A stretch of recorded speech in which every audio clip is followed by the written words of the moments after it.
right now. Okay, just turn the microphone on. That'll help. Good evening, folks. Welcome to the very first Donkeystone Live Social Sesh. A little bit of housekeeping first. Let's just get the boring bit out of the way. So basically, if you are watching us on the Donkeystone Facebook page, that's fine. You won't have any problem if you're commenting. If you are joining us on YouTube, log into your YouTube or Google account, or you can create one very quickly. Comment to us there, and we can see your live comments. If you are watching us inside the Donkeystone Social Sesh Facebook group, you do actually have to give StreamYard permission to see for us to see your comments. We can see the comments, but we won't know who it's from. So we'll just go, unknown person has said X. And you don't want to be an unknown person, do you? You want to be a known person. So, yes, so welcome to the show. We've got lots planned. Obviously, we're going to be drinking some beer. As you can see, they're lined up on the tables here. We've got a new feature from Tom, our head brewer there, called Brew or Die. Ominous. Which is basically a breakdown of brewing a particular kind of beer. So that'll be very interesting. You can join along with that at home, or certainly get some ideas for what you can do at home. What else have we got coming up, James? We've got loads coming up. Well, you mentioned the Brew or Die feature. Yes. We're going to have, obviously, our taste through of all our beers. We're going to speak to Andy, who is IPA Adventures from Instagram. Yes. A kind of beer influencer, beer personality. And just a few laughs. Excellent. Let's just go quickly over to the comments here. Jay, hey, Jay's on already. Look at that. There he is. Evening, lads. Hi, Jay. Welcome to the show. Hello, Jay. Hi, Jay. Congratulations on the kid, Jay, by the way. Oh, yeah. Another one on the way. A daddy again. Yes, Congratulations. Yes. Hopefully it's a boy, and call it Thomas. Thank you. Is it definitely Jay's? Are we determined that yet? Well, yeah, no. That's what she tells him. Okay. Yeah. Steve Crompton, evening, boys. How you doing, Hi, Steve. How you doing, mate? Good to hear from you. And Aaron from the Halfway House is there. Aaron, how you doing, pal? Lads. Excellent. I bet you're excited about next week. He's not opening next week. Oh, he's not excited about next week then. But he'll be with us soon. Yeah, absolutely. Soon. Lovely stuff. Okay, well, before we... Do you want to introduce our very special guest? I'm going to introduce our very special guest. If you just give me 1 second, I'm going to do this right now.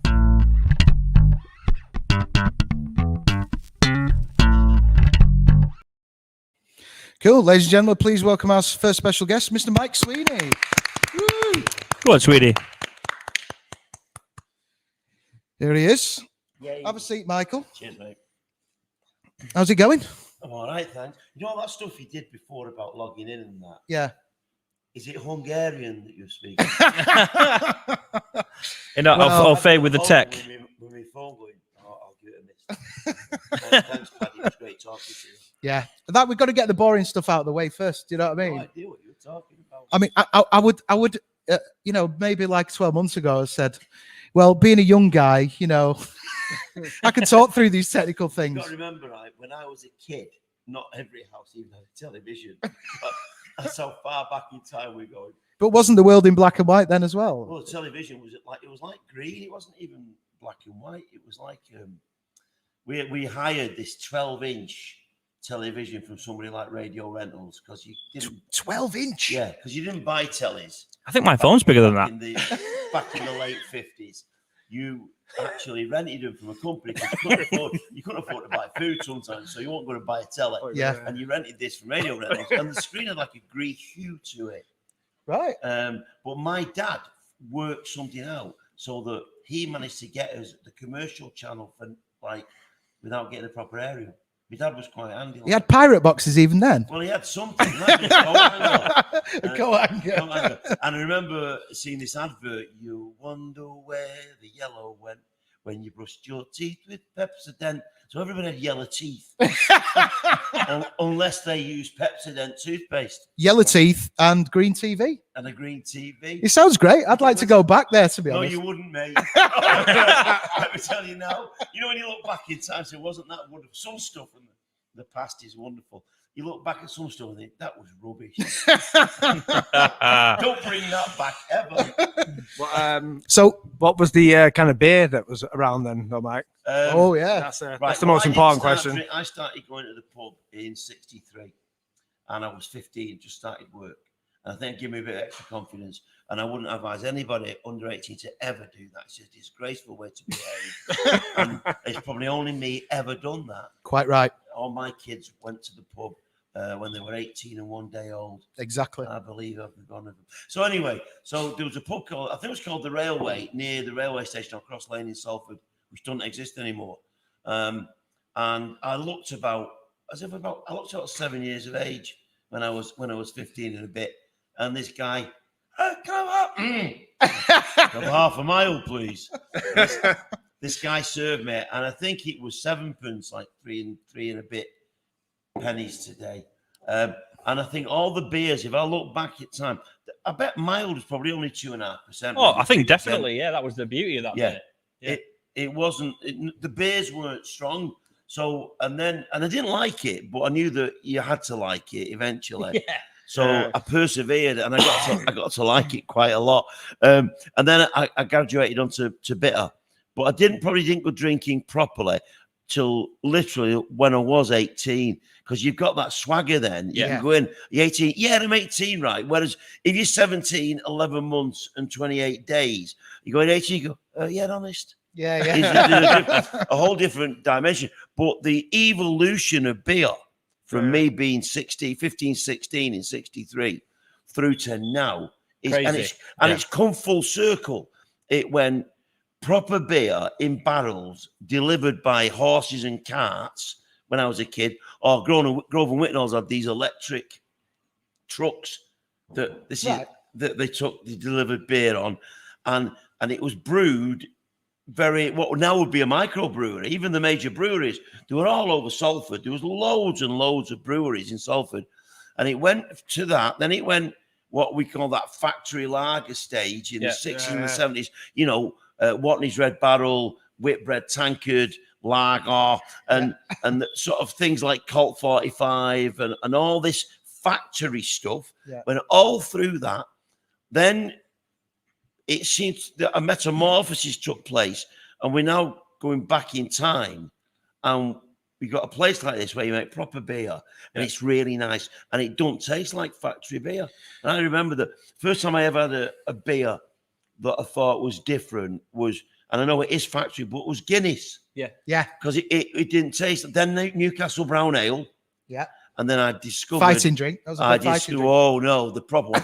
I discovered, to my immense joy, Carlsberg Special Brew. I was literally going to say, I know that you went a bit higher in strength because I've served you at the Church Inn. Yeah. And you had a special brew. I did. Hey, there's nothing wrong with that. And you know, I used to go to the church, and I remember you serving me there. Yeah. Well, the Swan Inn in Dobcross, when Michael and Tim took it over, I said, look, can you get me a crate of Carlsberg Special Brewing, the bottles, the little bottles? Yeah. I'll drink it, don't worry. And do you know they only ever sold one bottle ever to anybody else? But if they got them crated, I used to have a bottle a session. Yeah. So I think 2's the maximum at 10%, 9%. They reduced the percentage. It's now 8% Carlsberg Special Brew. It might as well be a different beer. It doesn't taste remotely like the one that, and you might say, no, 1%. Yes, 1%. But this is the future. Well, I think it is, Mike, and I'm glad that you brought that up because your point about beer coming full circle gives us a nice opportunity to run through the beers that are in the pack. So if we start off, because we need to crack our first one, because I think what I'd like to do first of all is say thanks for everyone who's bought packs. I'm going to go back to the comments. That's cool. Yeah. Thanks everyone who's bought packs. Thanks for everyone who's tuning in. We hope you enjoy the beers, and if you've had them before, brilliant. If you're trying something new, please do let us know in the comments. Tom, do you want to give us a rundown of what we've got in the packs? Absolutely. So obviously, I won't go too into what's into them because we'll go into that one through the tasting. Yeah. But your first beer you're going to try is Space Paranoids, which is a vegan hazy new wave sort of beer that we've made recently, which is very popular. Really handsome lads on the front. Well, yeah, all handsome except this one dude. I don't know. I'll leave that to my imagination. It's Mark, I think, actually. We've got Jar Vanilla, which is coffee and vanilla stout, which is basically a staple of this brewery. Crack away. Then we're going to move on to the hard stuff, which is Tarippa, which is a triple American red IPA we've made with a Saison yeast. We'll go into that. So it's got some Belgian vibes with it. We've got the Cato Sour, which everyone loves at the moment. Very different style to some Yeah, of the others, so right? that's but we'll go into all the ways that's Somebody different drink later. DPA, which is again a staple, the first beer that was brewed at this brewery, and then to finish, we're going to do a Panui, which is like a 6.2% New Zealand hopped IPA, which is going to be a little banger to finish with. So Mike's going to be smashed by the end, right? Absolutely. Yeah. I've got to bring in a caveat here. So Go on. I do, and my whole life I've gone sober, merry, throw up. So I was okay. 30 years of age. I had my head down the toilet, and I thought, I don't want to do this anymore. So, and I mean that. So, apart from maybe 2 or 3 episodes ever since then, I don't get smashed. Talking to God That's down the good. China telephone. I absolutely love a drink. And Viv, my missus, is out with me sometimes. She said, I can't believe, because I'll turn around and go, right, that'll do me, that now. Yeah. Or I'll miss on this. Yeah. Because I hate to wake up feeling not rough, like, oh, what an angle. I mean, as if I want to be sick. I go, it's the whirling room. So I go, sober merry whirling room. Yeah. And the whirling room can last 3 days. Oh, all right. In That's case not good. whirling room is coming to an end and you are about to throw up, just let us know beforehand and we'll get a bucket. Yeah. It's not going to happen. I'll be dead circumspect. Summer 1967. I want you to say circumspect when you're in will whirling do. room stage. Summer After it's a 1967, I was at Butlins in Bognor Regis. Why I went to Bognor Regis, I don't know. Somebody's got to go there. I had really, really long hair at the time. I wasn't a hippie because you didn't do hippies in Salford. But I had dead long hair. And on the first night, I think I might have been all right. And on the Sunday night, I realised I was actually on holiday and I wasn't going to work the next day. And I had vodka and limes, plurals, and lager. Yeah. So I probably had about 4 or 5 of these vodka and limes and about 6 or 7 pints of lager. Not the strongest lager in the world. And I eventually left my chalet on Wednesday morning. That's the way to do it. And it wasn't a good look. I lost about half a stone in 3 days. So honestly, I love the taste and I love drinking. Well, I'm very, very careful. Funnily enough, we've got Phil on here from Bognor Regis who remembers that. No, not really. So, Botty Box, hi, Mike and guys. It's Jim from Salford. How you doing, mate? All right, Jim. Hello to Hi, Ethan, mate. Stacey there. Steve Crompton is back on to say, Miss Mike. Miss Mike on Radio Manchester today. Good luck with the new show on Sunday, Mike. Yeah, good luck with that. Good luck with that. Although, obviously, in light of today's news, a lot of the radio outputs are going very, very different and somber, I would think, over the next 3 or 4 days or so. But thank you, mate. Appreciate it. So, Alan Robinson, hello from Crafty Beard. How are you doing? All right. Nice one. We've sorted that out. Just let us know if you're struggling to hear anything. I can pump that right up. So, thanks for that comment, Mr. Schmeeman. Chester's shilling a pint in the Kumasi Hankey Park, Salford. Hankey Park, that must be a reference to you, surely. Hankey Park is it's what's now Salford Precinct. Ah. So, Hankey Park was Hankinson Street, and around Hankinson Street were acres of terraced houses, churches, pubs, industry, because everything in those days was a big homogenous mix. You could have a factory next to somebody's house. You could have a pub next to a house. You had bits of bomb sites from the war, you know, where the Germans had bombed Salford during the war, and it was we used to call them crofts. You'd have that. You'd have the most incredible properties. The ones I always remember are in Salford, terraced houses with a little garden in front going to an alleyway. So they didn't have a road in front of them. Yeah. And there were in Salford up to maybe, was it the 80s, 70s, 80s? There were only 2 of them left. There was some behind the cathedral and some of Fulhams of the Height, and Salford Council, in their wisdom, they thought it'd be really great to bulldoze them. So, well, councils do these things. So they knocked everything down. It's like the cabin. Yeah, they knocked everything down in Salford and built Salford Precinct. And other areas of high rise. So that's Hankey Park. Yeah, so that's Hankey Park. Good name for a band as well. Yeah. I think it was, wasn't it? Shinny had a band called Hankey Shinny, Park. yeah, that's right. Shins are. So Also, we've got cheers from Ale Digger Stations. Hey, Hi, Christoph, how you doing, mate? We love your channel, Cheers. man. So nothing could beat Party 7 Pack. They were brilliant. Jim from Salford. Excellent. Glad to hear that. Do you know what a Party 7 is? Go on. It's a can with 7 pints in. Yeah, but it used to absolutely flood your kitchen, didn't it? So Like, what yeah, you did 'cause had was to you vent opened it with a device that put a hole in either side of the can. Yeah, The yeah, problem was, once it was open, that was it. You had to drink So it. you had to drink it. Yeah. 7 pints. Wow. Party 7. Are we- Party 7. Are we- Yeah. Are we bringing this back this year? Because that sounds incredible. There was Honestly, actually Party 7. there was actually a thing on Twitter where they were like, "Let's bring Party 7s Well, back," you just and they look like a paint can. You did. And And you've got to find a way. If you can find a way of sealing it, opening it and sealing it so that the beer lasts, then you can do it. But no, you just have to drink it. The worst thing ever was pouring a Party 7 the day after and thinking, Flat as a pancake. oh, no, flatter than the flattest pancake in the National Flat Pancake Competition. Presented by a flat earther. Yeah. Should we talk about the beer? Yeah, I was just going to finish up the comments sorry, here. Just sorry. a couple more. So, one from Carl saying, Coney Boys rule. Lovely beer, guys. Who are the Coney How you Boys? doing, mate? Tom loves the hard stuff. You love the hard stuff, mate, apparently. Who's that? That's RWL 500. So it's somebody who's. I think it's Ross. Hi, Ross. Oh, yeah. See Mike's first to open his can. Watch the outtakes. Yeah, fair enough that you open your can first. I say get stuck in there. Good evening from Royton Riviera. That's from Martin. And cool. And our very own Carl.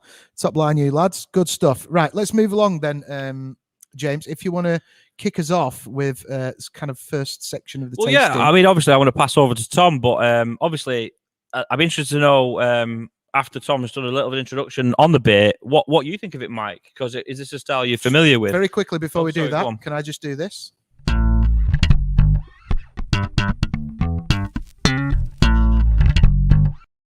Oh, stuff.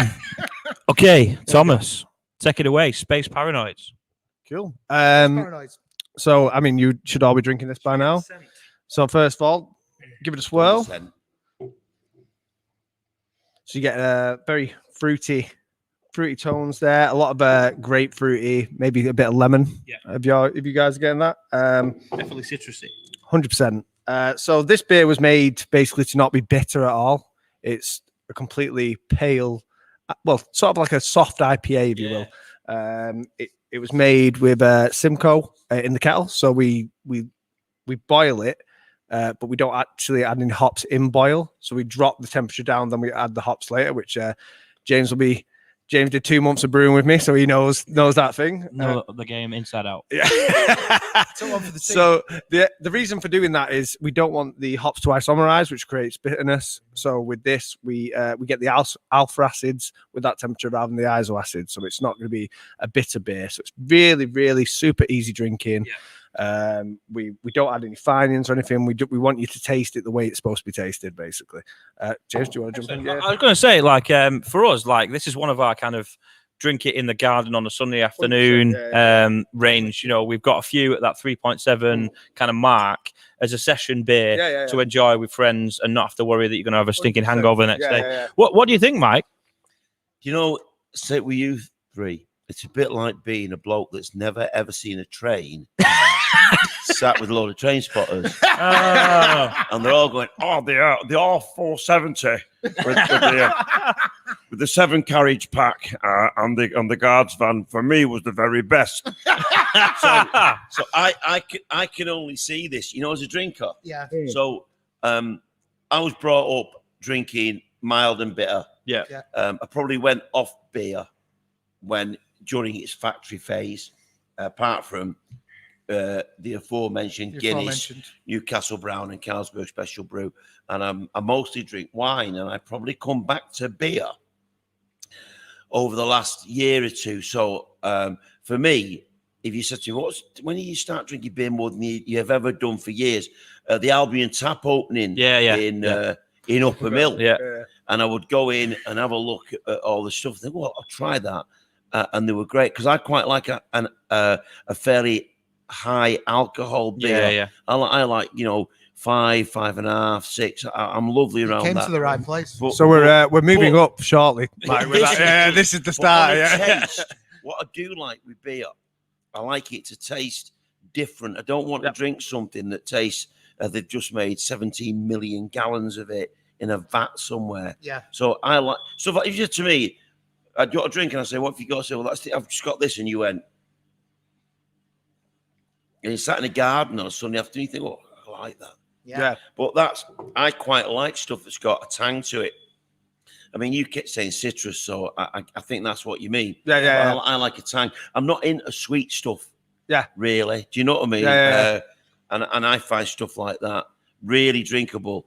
And well, I've tried one of these. I wanted to surprise myself with most of them. You see. Well, that's what it is. It's not got any bitter or harshness about it. That's why we dropped the temperature. I do like bitter taste, though. I've got to say. Well, yeah, so do I. Yeah. Like an IBU, which means bitter units in a beer is part of certain styles. But with this style, we were just going for completely clean, easy drinking, almost juicy. That's the whole point of it. It's like a laid back, juicy beer. So you can taste all the barbecue food. Exactly. And over in the comments, I think Steve Crompton's agreeing with us there. So, not had this before, but a lovely light beer, top drink. Have to agree. So, speaking of anoraks, do we want to talk about the name at all? I mean, it's your favourite subject, so why not? So Paddy didn't name this beer at all. No, I definitely. And he never talks about it. I never talk about it. Definitely didn't name the beer. So yeah, we were because the thing was we have another beer in the range called Ferris Mueller, and Carl, Quite similar. Carl created it's a similar beer. Carl created a wonderful artwork that was very reminiscent of like 80s kind of retro sort of computer game video graphic type vibe. So when we were coming up with this, I was like, well, you know what you want to do? You want to go full Tron for this next one. So as a geek, as a sci-fi geek, Nerd. the film, yeah, that's true. Guilty as charged. So in the film Tron, the game that Kevin Flynn invents, First Tron or second Tron? In the first one, Right, but it okay. carries over to the second. I know one. it does, yeah. But yeah, so Gathered that. thank you for picking that up. Though. No problem whatsoever. I'm on it there, mate. It's good maths, Paddy. Good maths, thank you. Yeah. No, I meant the theme. Yes, the theme. themes. Yes. Carry on. Which one was your favorite, Mike? Did you like the first Tron or the second Tron? I didn't particularly like either of them. And I know, whoa. And I would. This story's going to go well I with you would then. refer to nobody in my love for science fiction.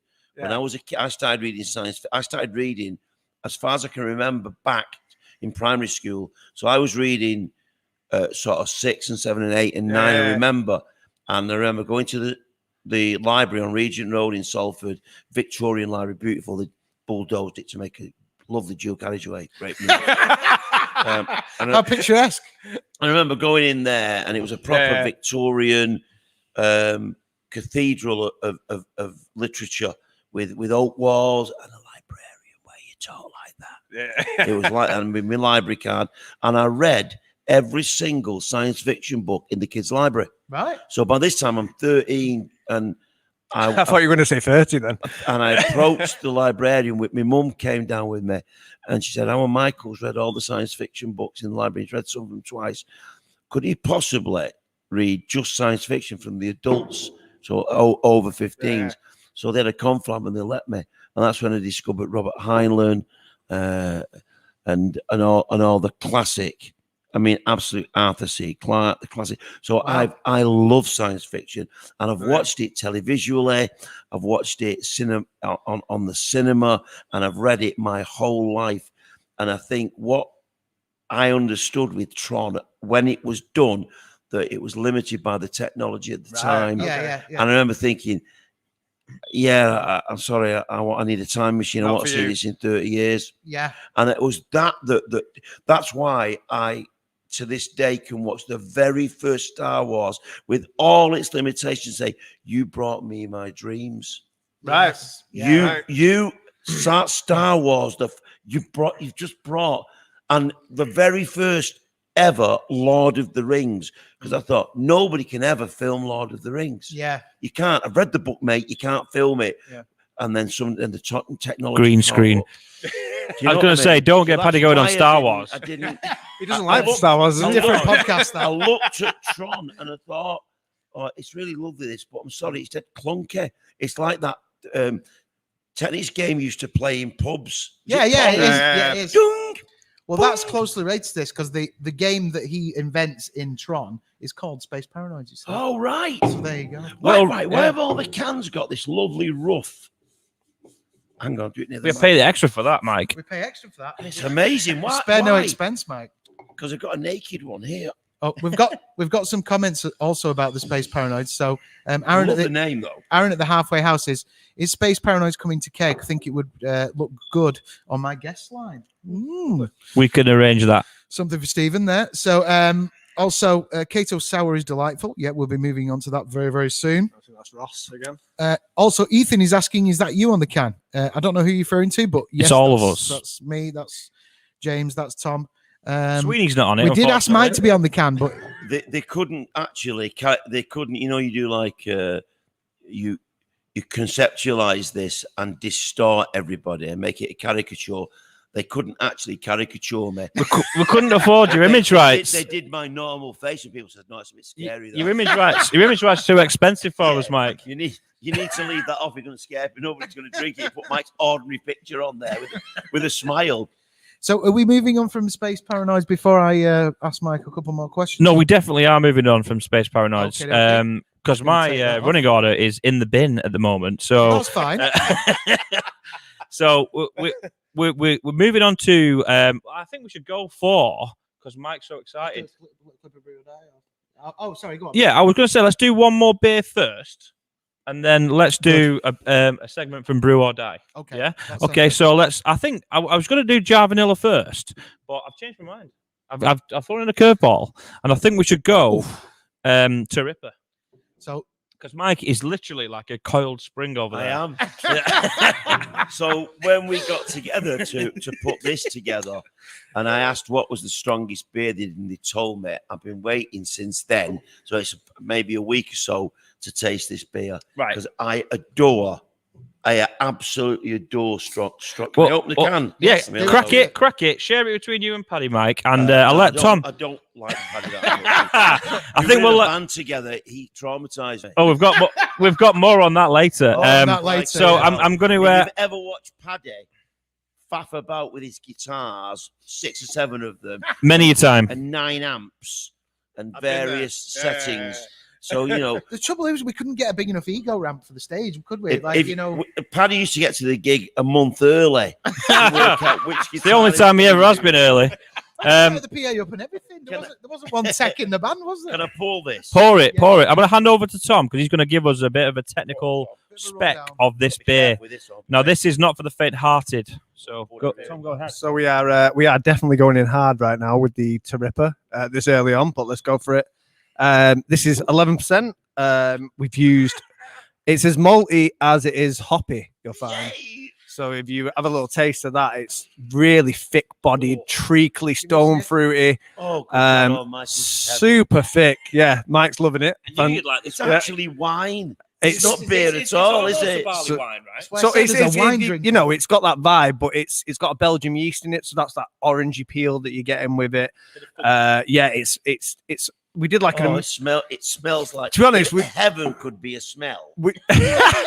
So we just invented it. We kind of threw away the rule book with this one because it's supposed to be an American IPA sort of vibe, but I was like, no, we'll put American hops in it. We put New Zealand hops in it. We shoved some saison yeast in it, which is a Belgian yeast. So every kind of good stuff about beer is in that beer. What's the highest alcohol content you can get, and it's still technically classed as beer? I think you can do like 13%. I know do that. Do one now. I command. I know that 13%. with freeze distilling, you could, because what you do is you do a tank like this, you keep freezing it and then chipping away the ice, so you could even get even higher and higher. I'm gonna come in and sit here and watch you do it. So there's some beers that can get to 40%, but I mean, you have a pint of that and it's good night, Irene. Game over, yeah. So so you should get stone fruits. You should be in really like orange peel vibe with this one. It's a really complex beer. It's probably the most complex beer we've ever done. Yeah. And yeah, it's just for that sort of Belgium-y sort of craft beer market. Go on, James. Dear Mr. I was going to say, Carlsberg, like some of the flavors I'm getting are like cinder toffee, really rich treacly flavors as well. That balance quite nicely with the kind of citrusy, rich orange peel that you get. So you get that with the fact that it's as malty as it is hoppy. So we use 5 malts in this, and 4 hops. So it's a really complex sort of style of beer. It's probably not something you want to start the night on with, though. So. No, I believe we call it I believe we call it a finisher, and it's a sipper. But what do you think, Mike? What are you enjoying that? You remind me of it. There's a Monty Python sketch somewhere about wine connoisseurs. Oh yeah. Or it actually might be Rowan Atkinson. It's that sort of style, and it's like I get car tires and paint and the eaves of a roof and clouds. So I can't. But that is absolutely heaven for me. Right. I believe the technical term is a banger. Because I can't. Bang on, mate. Because I don't drink volume. I drink for taste. So if I'm going to have a glass of wine, my drinks are mostly red wine, bourbon, single malt. That's me drink of choice, and then anything peripheral to that. But that it's beautiful. You know, when you think, if I could only drink, and I'd only drink a glass that size all night. Yeah. Because I'd understand it's like a low strength wine. That's how strong it is.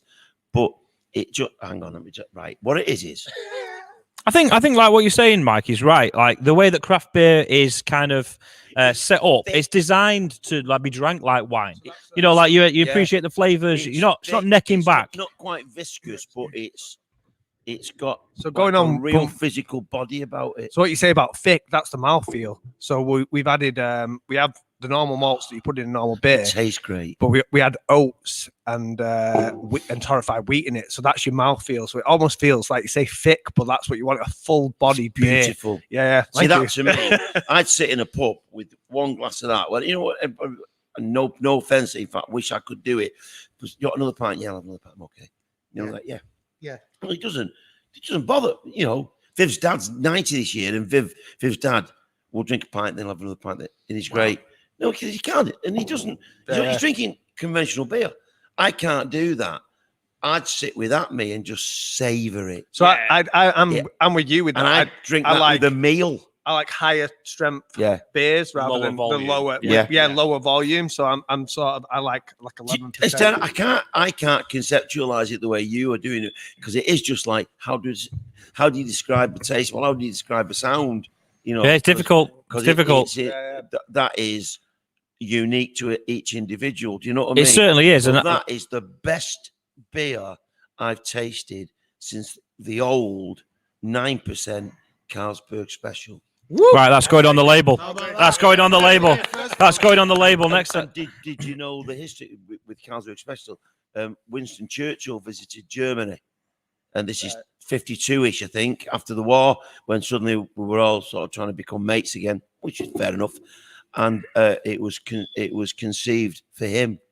Right. Okay. I didn't know that. It was conceived just for him. Beautiful little fact. And that's why that was the existence of Carlsberg Special Brew. Amazing. Well, going over to the comments, just closely related to what you were saying before about me mucking about with God knows how many guitars and stuff. Martin C was on to say, first time I saw Paddy in a pub, one of the waitresses dropped ketchup on his equipment. He wasn't happy. I'm sure he wasn't. You're never happy, Paddy. No. I mean, when it comes shades of annoyed. It is when it comes to equipment. It's okay. That's the very best. Yeah. But sometimes it's kicking the amp. It is. You've seen me do it. I have, and I've seen you bang guitars down because it's not quite giving you what you want. That's very true. Technology is generally technology and me have a sort of tense relationship. Very much so. Yeah. you judge for yourselves tonight, folks. Can I tell you my favourite story of Paddy very quickly? Go on. It's not all about bands and stuff. So Paddy, like all guitars, not just you, mate. My current guitar player, Phil, he's got. I think he owns 20 guitars. I don't get it because you can only play one at a time. I haven't got that many. But Paddy always had, more than one guitar on the go. And that's lovely because if you're in a band and you got 2 or 3 guitars on stage and you're going to snap a string, great, you're right. Paddy would turn up and we turned up this one night and it was at the railway, which really was our cavern. We did that the railway more than anyway. It was our first gig and all this, and there's loads of people in. And Paddy came with this on record guitar. I said, that's new. He said, I've blah blah blah, just got it, and it's blah blah blah. I said, see, I said, I don't know, it'll be great. I'm dying to try it out. Of course, instead of trying it out, what Paddy did was, and it looked great. He tuned it, plugged it in, put it on a stand, and tried it out on our first song, and it was crap. But you'd have thought that what had happened was that Paddy had actually tried it out for, say, a month or two, and it had suddenly gone crap on the night. Nah. And I remember he took it off and he went, whammo! And he picked up one of his more conventional, boring guitars, which did the job miles There you better. go. I Pete Townsend did it. He did. So speaking of that, I wanted to get more into the musical thing, but I'm conscious of where we are. So since you brought it up and we talked about the band and stuff like that, and obviously in preparation for this show, I realised that you work with the Suffragettes or any other band which may exist, original material or covers. We don't own the publishing for. I do. Whereas, you do, but we haven't got permission. I own half of it. Exactly. However, the stuff we did together, we own. Yep. So we're not going to sue us. I don't think we are. I need to. Depends how the night goes, really, doesn't it? I've had legal advice on this, and I'm going to sue the brewery. Right. I'm really sorry about that. Okay. We've got no money. It's fine. A few quid out of you, honest. If you want to sue me, it's fine. You won't get anything. So anyway, Jesus, when was this? We released this as a single in 2013. Oh, good God. And an EP 8 years ago. 8 years ago. I'm really proud of this song. It's a good tune. Well, you arrived at my house with a half-finished song. I've always done, through my whole life, half songs, and what I used to do was I used to eventually write the other half, or get the band together in the Jets and do bits to them. I used to say to the guitar player, will you go down, down, down, down, down, and they'd do that, and they end up. But with this, I ended up with I had half a song, and I said, I need you to give me the other half of it. So we did, and I've got to say, it was right. You know, when you write songs and they're right from the moment. Yeah. We played it through, and I looked at you, and you looked at me, and I thought, it's all right, this, isn't it? Yeah. I'm very proud of it. So here we go. It's I'm a Walking Down the Line, Mike Sweeney and Paddy. Check it out, folks.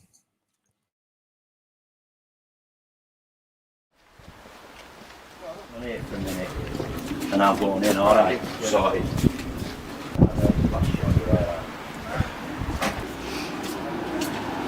Not having it. Try somewhere else. Okay, let's go.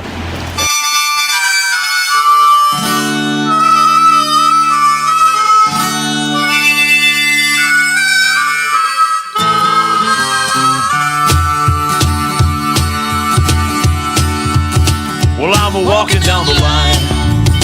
I'm a walking down the line, line. I'm in chains, but I don't mind, 'cause I'm a walking down the line. I got a Bible in my cell. I got a Bible in my cell. Showing me through the gates of hell. Now I'm a walking down the line.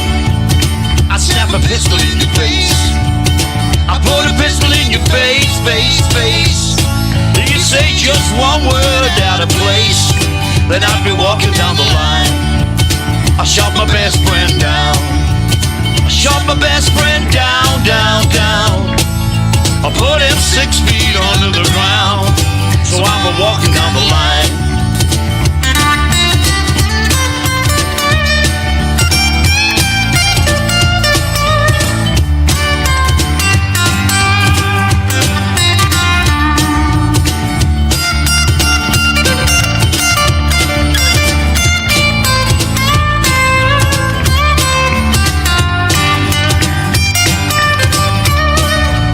I had a bottle in my hand. I had a bottle in my hand.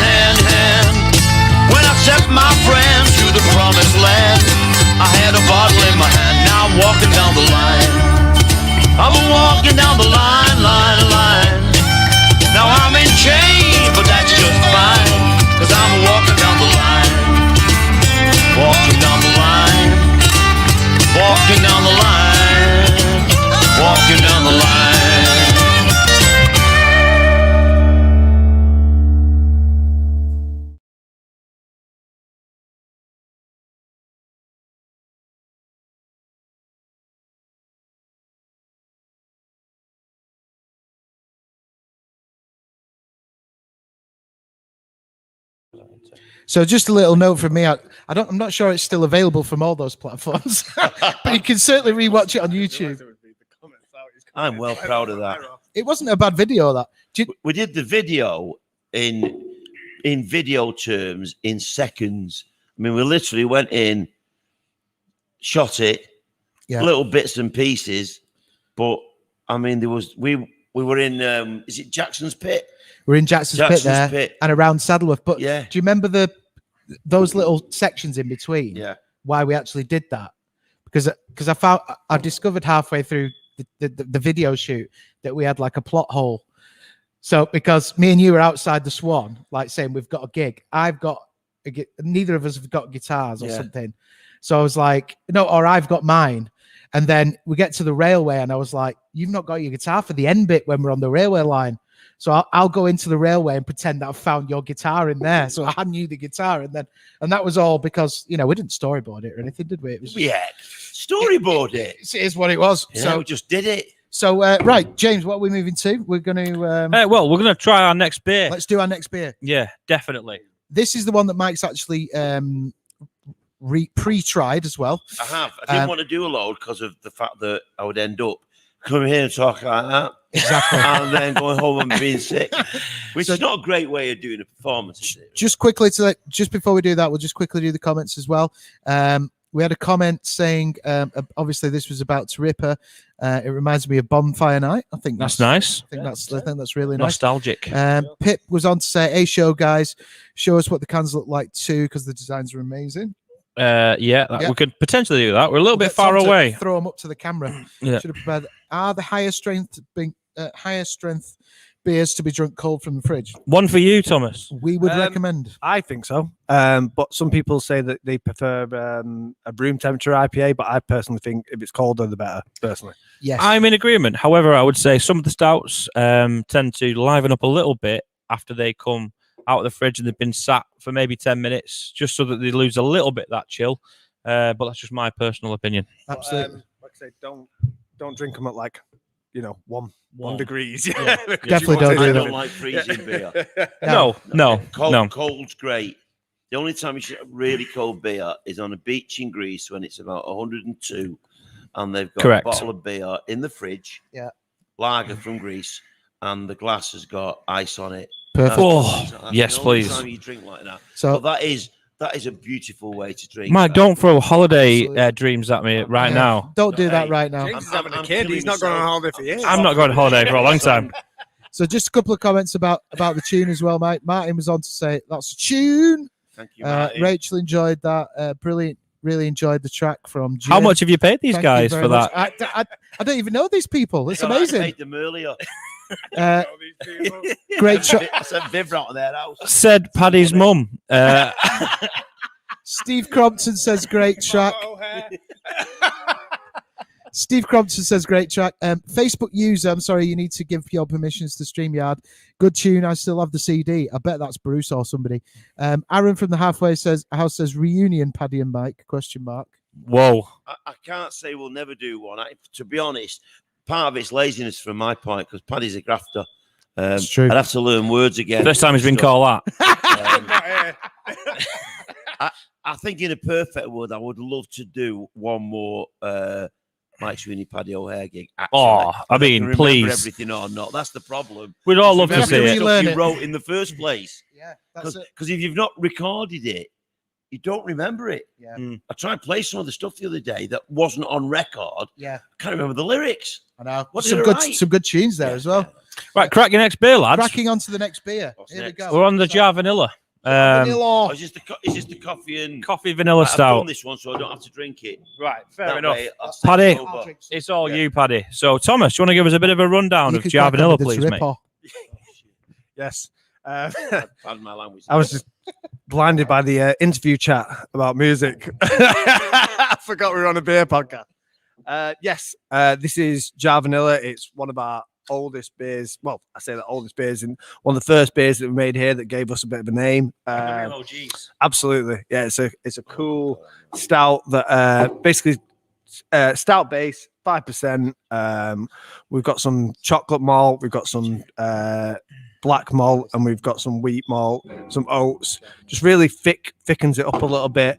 After fermentation, we add full coffee beans and some really nice vanilla powder.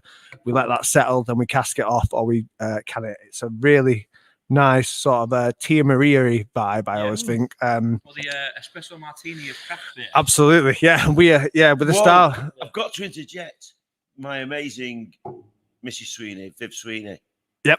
Actually said it's Same thing. That's exactly what she said. Yeah. Exactly what she said. That is amazing praise. So the cool thing about it is that I used to always drink when I was younger, like a pint of Guinness with a shot of Tia Maria in it, because I used to love that. Yeah, it's awesome. Props to Guinness. Yeah. Send the check. I always yes, with a Bushmills chaser. Oh, Sweeney, we're getting more and more hammered as we carry on. Well, you know, it's one of those beers that sort of I came here and I thought I'm gutted I didn't come up with this beer, because this is the old brewer's beer, so it's awesome, and I still enjoy. Whose idea was this one? Props to Rick Thomas. Yeah, Rick Thomas. He's up there somewhere. He's at home watching, I hope. Yeah. So yeah, he's still with us. He's still with us. He came in. He came in today to pick up. He came in to pick a tipper up today, so I hope he's all right and he's got home. His family thinking he's died. Unless he's had an absolute tragedy over the way home. He appeared today. Not like out of thin air. I think that's some. Like a Pokemon. I think of Christmas past. I think that's a bit of brewer banter there, isn't it? So right. So what do you think of that, guys? What's your gut instinct when you drink that? Well, I mean, I get the chocolatey. Yeah. Chocolatey. Yeah. Obviously the coffee and vanilla. The Tia Maria 100%. I love this beer.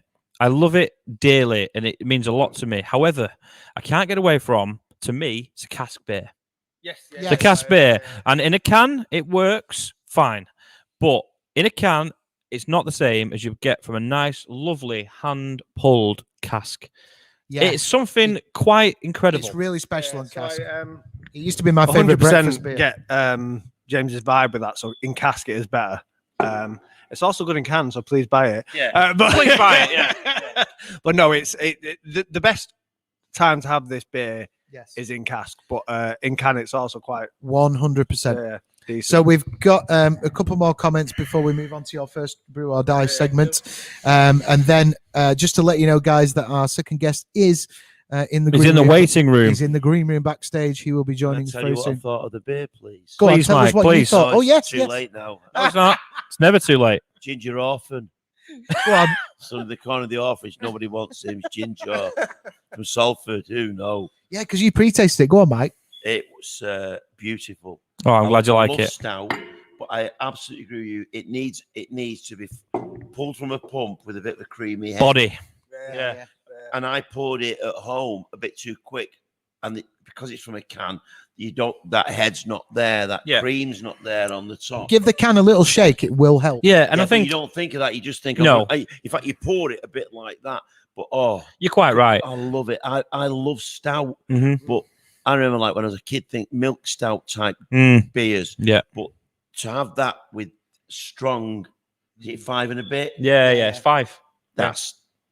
That's a great way of drinking a stout. But yeah, right. It's quite a cool thing that you said you had milk stout, because from what I know is milk stout was made with a little bit of lactose in it afterwards, which is quite a new vibe on brewing. Yeah, which like old school. You got to remember what you're doing is rediscovering techniques that date back 400-500 years. Yeah. But what isn't it a great situation to be in, where stuff that had atrophied and people thought, well, that's gone for good, that's never going to happen again. You're going, oh, hang on a minute, I think we'll go back there. The old classics coming back, and something that's really important to us is that we're a modern craft brewery, but we've got some quite traditional brewing techniques as well. Absolutely. And we like to find that blend between the old and the new. That's what we are as a brewery. 100%. Play the hits, man. So we're going to Going to finish off the with chart toppers. Chart topper. We're going to finish Chart off with these topper. comments, and then before we go into our new feature. So, Mr. Smeeman said, "Loving this, guys." That was relating to the tune, especially loving the 2009 Walking Down the Line hairdo, Paddy. I know it's because I've come now disguised as a much older man. So, When do you put the grey colour in? Do you take? yeah, well, it's very trendy now. The grey. Yeah, You it know must take that. hours to So- put that in. No, I think it was the last 2 years. I think it was lockdown. I got it for free. I've never had hair this long since, I don't know, 30 years ago. You bloody It's hippie. horrible. Yeah. Love me a vanilla Keystone, beer. man, San Francisco. Steve Crompton said it's good in a can, good in cans at room temperature. That's for the jar vanilla. Right. Okay. We're going to move along now with the first segment of our new feature, which is called Brew or Die. And then we're going to be chatting to our next guest, IPA Adventures. Check this out.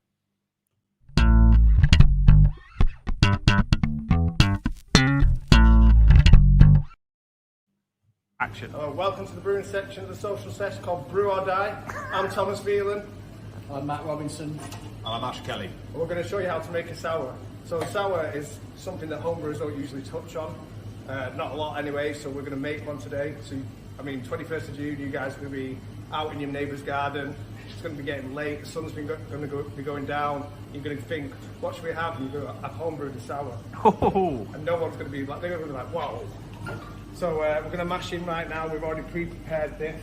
Matt, do you want to tell them about the malts we've used? Yeah, we've got 10.5 kilo of best ale malt, 1.5 kilo of torrefied wheat, and some liquor salts in there, some sulfate and some chloride. sounds good. So that is the base to making the best sour you can taste. Ash is our friend. He's going to be watching us today because he's going to come brewing with us soon. So he's going to be helping as well. Yeah, good to be here. Ace. And, done a lot of homebrewing myself, so key to get involved and learn. Awesome. Fantastic. Right, let's get it on. Let's start this brew. So Important we're gonna start- question before you start. Go on. What are you drinking? I'm drinking a Kato sour, How apt which is available from the app. is it? That's good. Good to know. Okay, let's get going. Little valve. So tell me about what's going on right now, guys. What have you done to set up? So what we set up by preheating the mash tun. That's this rascal, right? So that means, yeah, so we're adding about 75-degree water into this because we know it will drop about 10 degrees. So we preheat so it doesn't drop too much. Yep. It could drop a lot more if we were going on cold steel. Okay. Right now we're mashing in, so we've already pre-mixed all our, we've added wheat malt, torrefied wheat malt, sorry, best ale malt, and a little bit of oats for mouthfeel. We want this to be quite juicy for a sour. Lovely. Ash, are you watching how Matt delicately dropped the grain in there? This is a real skill. Fine after it.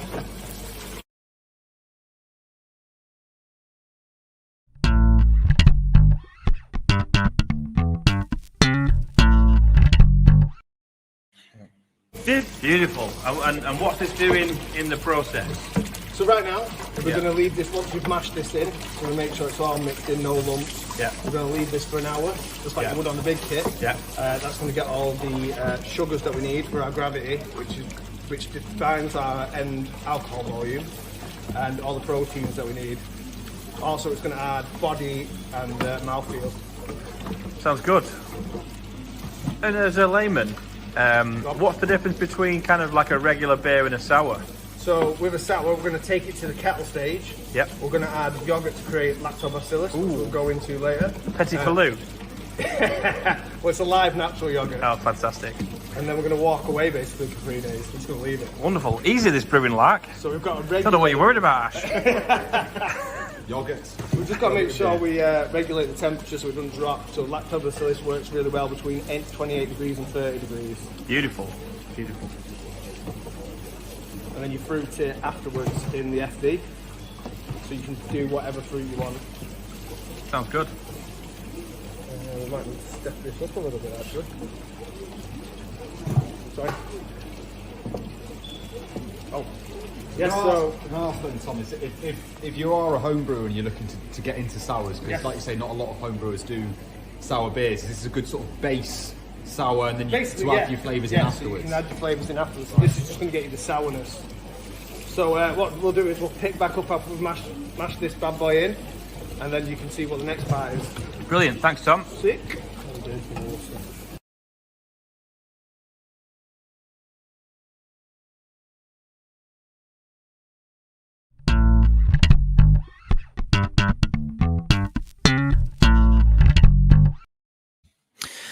Thank you to Ashton, Thomas, and Matt, our brewers there.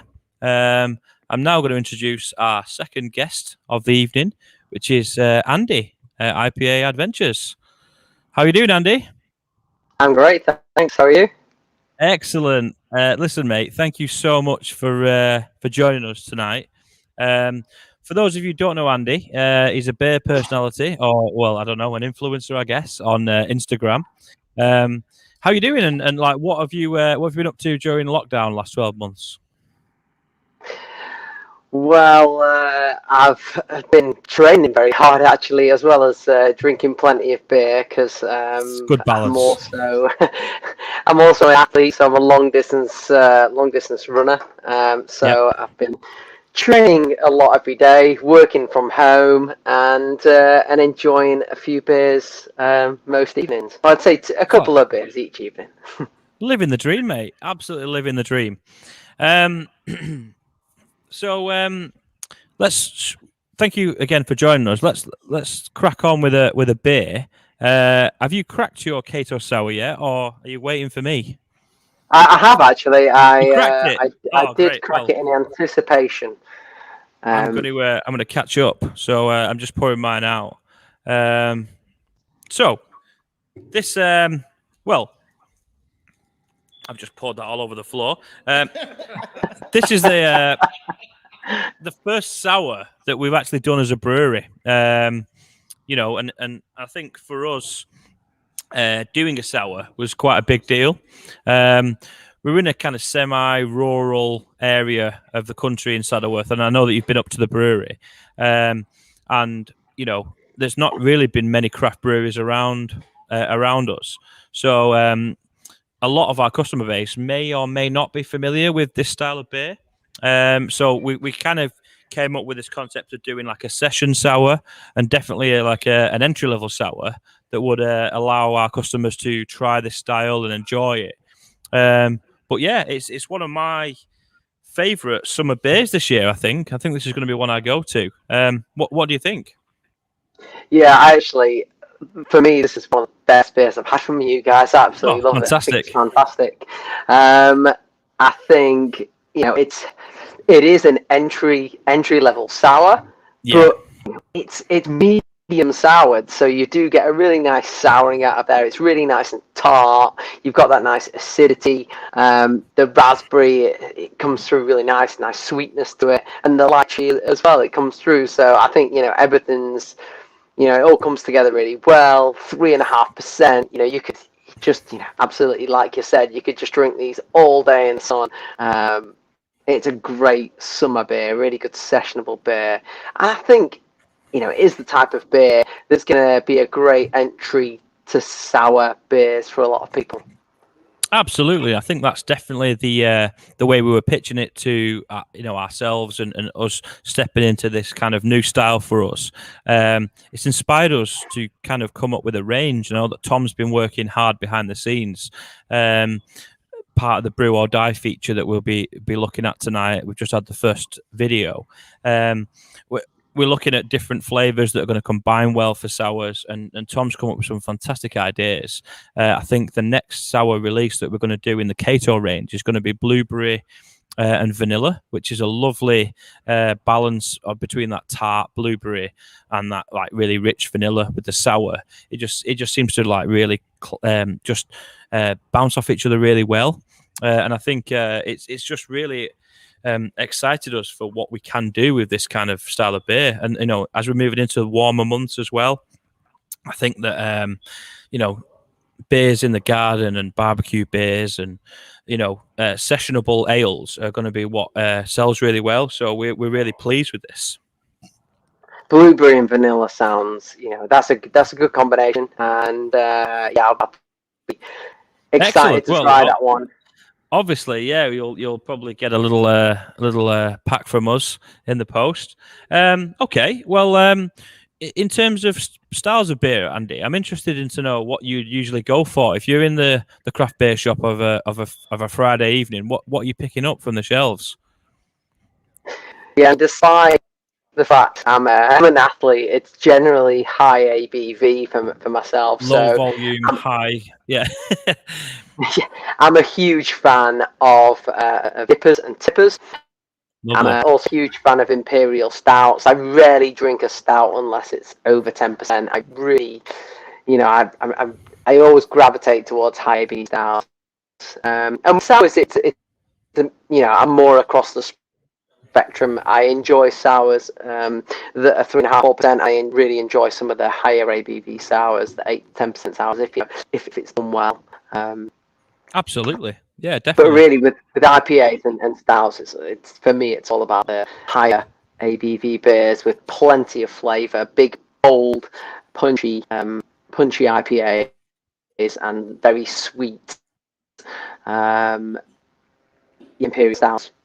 Lovely, sounds good. I mean, so that's kind of the typical craft beer drinker, right? Experiencing styles from across the spectrum of what is offered in modern craft beer. But I notice on your feed, I see a lot of the Juicy Boys on your Instagram feed, and those really bright yellow beers seem to feature quite a lot with you. Yeah, it's something that I've been speaking to you guys about a little bit. For me, a lot of the people in the craft beer blocking world talk about it as hop custard. If it looks bright yellow, almost like custard, then it's really appealing. Doing something right. And it's not just appealing in the photos. It generally, those beers that have that kind of colour to them, bright yellow colour, generally are the ones that also are tasting really great as well. Particularly dippers and tippers. Absolutely, that's what really excites me. Yeah, I mean, we've just released our recent Notorious tipper, which I think we sent you one in the post, and we're really excited by this beer. It's bright in colour. It's fruity. It's got those rich pineapple, mango, tropical fruit flavors, and it's also creamy with a really fantastic mouthfeel. I think, like you say, a lot of breweries nowadays are judged by how well they create these stronger beers, and it's really exciting for us to try other breweries versions of these different styles. Yeah, I mean, I was really excited when I heard you guys were brewing a tipper. In fact, so much so that when I received the pack yesterday, I wasn't intending on having an IAB beer for my race tomorrow, but I did crack that tipper last night. I had it. I thought it was very, very nice. Out of the 3 hops, it was very Talus forward, which for me, it's music to me. I love strong hops like Talus, Sabro, and I think that with that one was very Talus forward, and it really was. The flavors were really, really good. I'm glad you enjoyed it, mate. That's great. Talus is one of those hops that is kind of one of the new hops on the block, and I know that Thomas was really excited to get hold of that and stick it in his Notorious tipper, which I think, like you say, Sabro, Talus, kind of close kind of relatives in terms of hops, and they're quite unique flavors for craft beer, and that's what is really exciting to us as a brewery. Yeah, absolutely. Sabro, coconut, lime, those type of flavors. People often say that Talus is very similar, but it has more of that kind of earthy, that kind of seed. Slightly richer, yeah. I love both in their own right, and thought that tipper was done really, really well. I still think the guys, could make a little bit more bright yellow hop custard. Yeah. as I talked about, but it was a fantastic tipper. It covered up that 11%.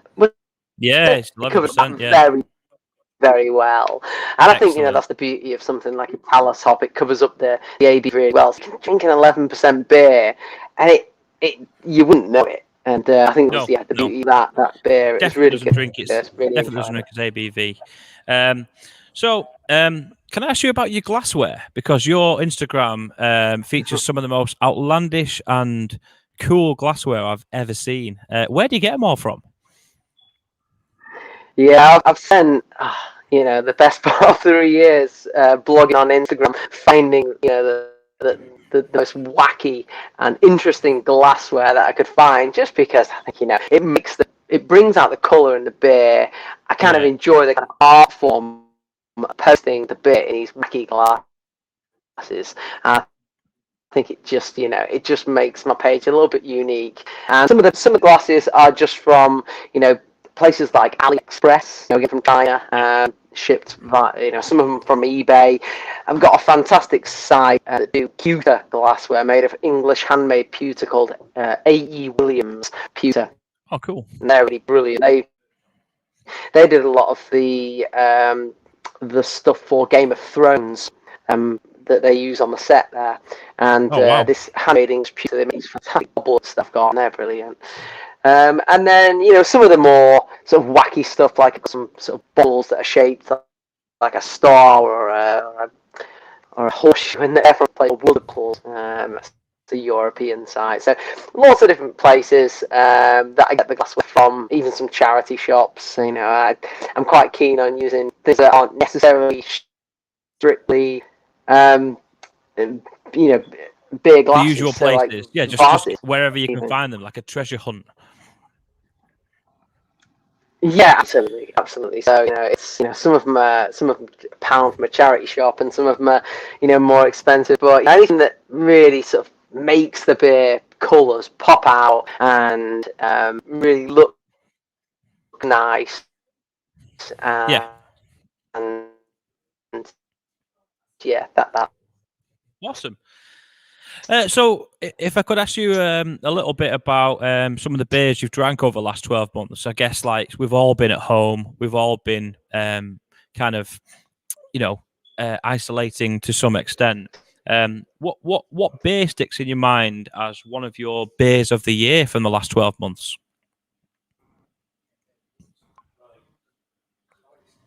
Andy, have I lost you? Has he gone?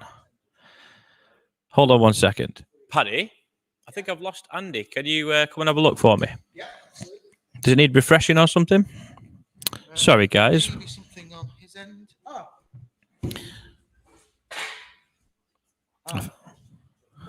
Looks like Andy has frozen there. Yeah, we've got a little slight freeze on Andy. We're okay. We're still live. That's not a problem. So, Andy, what I'm going to do is I'm going to kick you from the studio. I was just getting into the nitty gritty of his beer of the year. He's back. Can you hear me now? He's back. Thanks, mate. I can hear you. I can hear you. Sorry about that. Obviously, need to put 20p in the meter again. Sorry, mate. I was just asking you about your beer of the year. Anything that sticks in your mind for the last 12 months about anything that you've had that's literally, blown your socks off? Yeah, I think there's kind of a different brewery for each kind of category for me. So when it comes to sour beers, definitely Vault City for me is my go-to brewery. I really love Vault City. I used to play in Scotland, in Edinburgh. I think that they do brilliant fruited sours. I think they experiment. They're a specialist in that area, so they just experiment with so many different flavors. The only other brewery for sours that I tend to regularly go to every time is Track, and they got on to a thing of using coconut in a lot of their sours, which I thought was brilliant. Don't they? I think, yeah. And it was something that I was going to speak to you guys about, using a bit of coconut. In fact, I just had their last sour this evening, which was with peach, vanilla, and cinnamon, and that's very nice as well.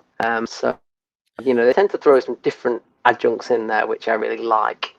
They certainly do, yeah. I saw that advertised. A Tracker, one of my favourite breweries, and I would say Sonoma is probably my go-to, cask beer. I'm fantasizing about hitting a beer garden and having a nice, pint of Sonoma very soon. So, I definitely buy Track beers whenever I see them, and I'm really pleased that you do too. I think my beer of the year so far. I really enjoyed when the re-release of Putty from Verdant. That quite excited me. But I'm glad you brought up Vault City because I think they've been my brewery of the year. In terms of like what you're talking about in terms of styles, that sour beer is something that I always go to, and I just find that they are on a different level to many other breweries who produce that kind of beer. So I'm really glad that you share that passion for those beers as well. That's some fantastic sours from I've Vault got a lot City. of love for those guys. I think they are a bit of art when it comes to sours. But besides that, I'm a big fan of supporting local. So it's for me. I tend to just prioritize ordering from local breweries each time. So Track, Cloudwater, obviously awesome. drinking a lot of beers from yourselves. Yeah. And then Vault City is probably the only one that I'd go further afield to order on a regular basis. Yeah, we're kind of spoiled rotten, really, aren't we? Alex Smalley says on the comments, Omnipollo are doing witchcraft. Yeah, I kind of agree with that.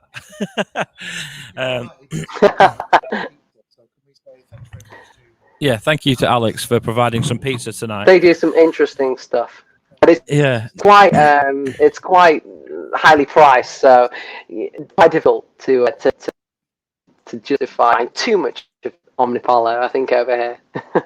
Absolutely, it certainly is. I mean, I was going to say, I think the beauty of some of the.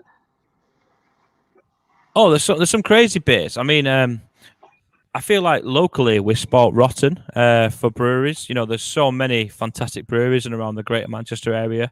Too many to name. You reeled a few off, and I feel like Manchester's becoming kind of the epicenter for beer in Europe, really, which is really exciting to see. Some of the best beers around are coming from very close to where we live. So I feel very fortunate in that sense.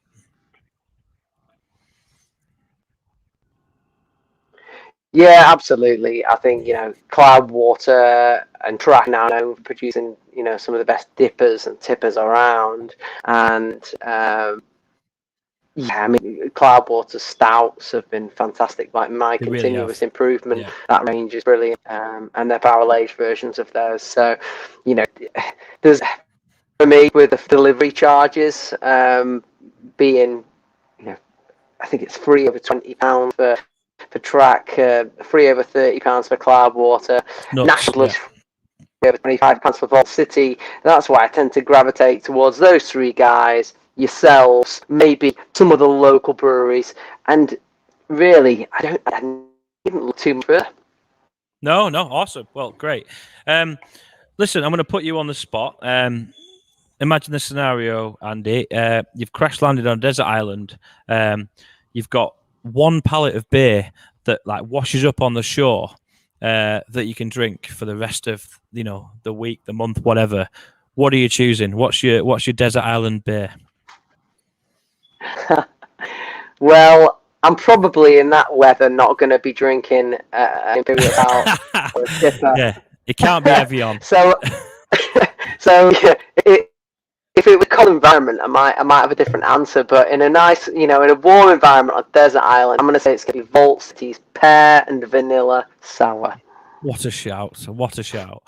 That sounds fantastic, and what a lovely thought to finish on. You sat on a homemade driftwood deck chair, drinking your Vault City sour.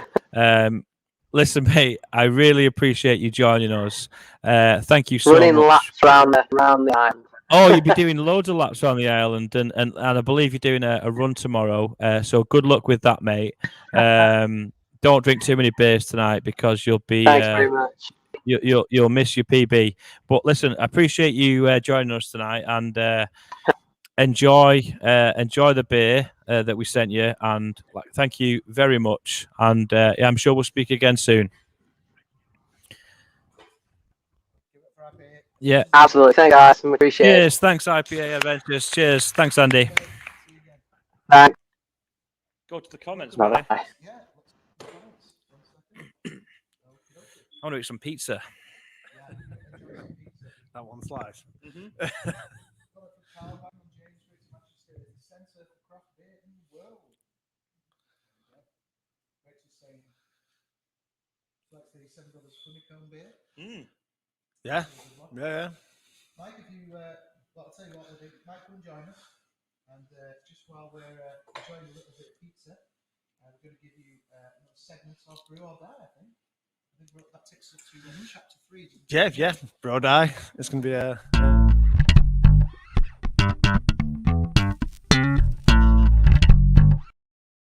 Go. So just explain to us what stage you're up to. So we've just mashed in. We've left the malt and the wheat and the oats for an hour. So we get everything we can out of them. So now that's done. So now we're transferring into the kettle. So we've got an underback which is going to catch any grist or any bits that we don't want to go into the kettle to clog it up. It's going through right now. We're also sparging, if you can get a shot of that. So that's that spray ball spraying water over it to wash everything, making channels through there. Lovely. And then that's going into the kettle. So we're going to fill the kettle up, we're going to bring it to boil, and then we're going to get to the part where we add some yogurt to make lactobacillus to make this sour rather than a normal beer. Fantastic. So so if you homebrewers are thinking of doing a sour, this is sort of the easiest way to do it in terms of doing it on this scale. So Matt's at the moment watching the transfer.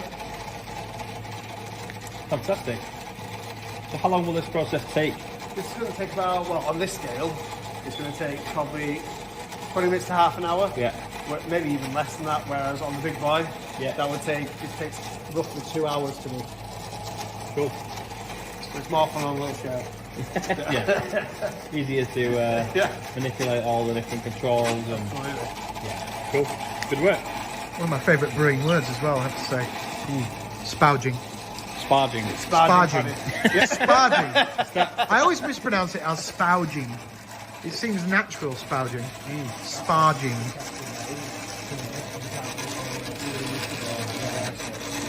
Magic.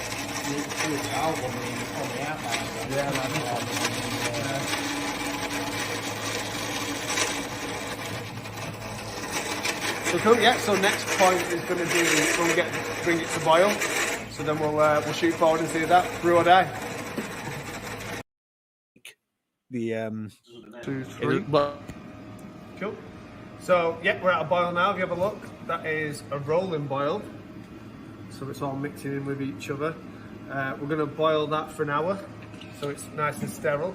Usually at this point in a normal beer, we'd boil that for an hour and then we'd add either bitter in hops, 55-minute hops, flame out hops.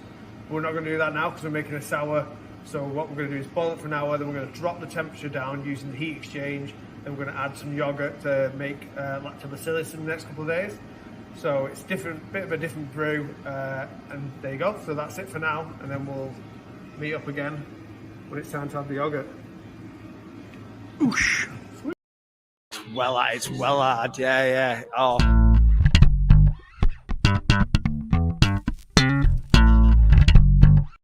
I got taught to go. So we've got a good hard rolling boil. We know it's all mixed and integrated, so we're going to do a gravity check to see where our original gravity or pre-boil gravity might be.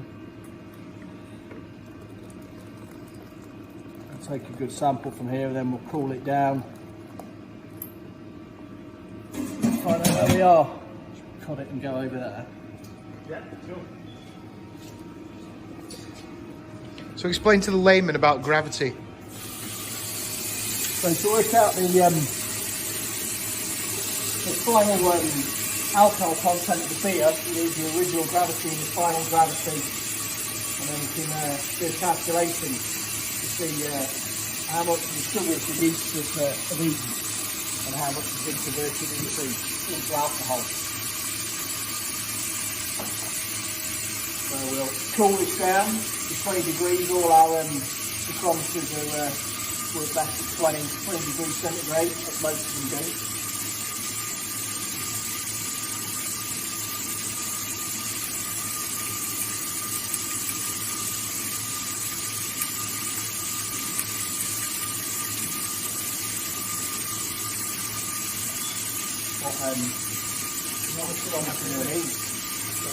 What am I going to need on this? We're going to 103.5. Yeah, off the top of my head.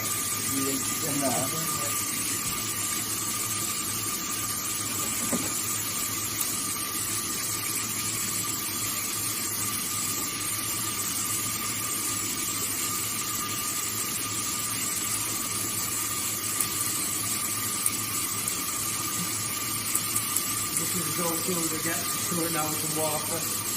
So we get a right breeze.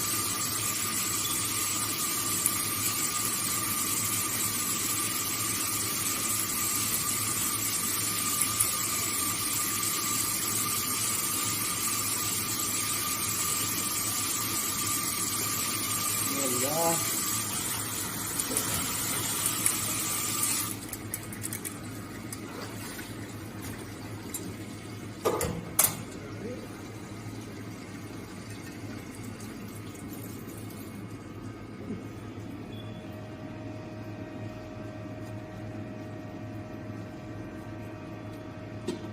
Up, blow the froth off.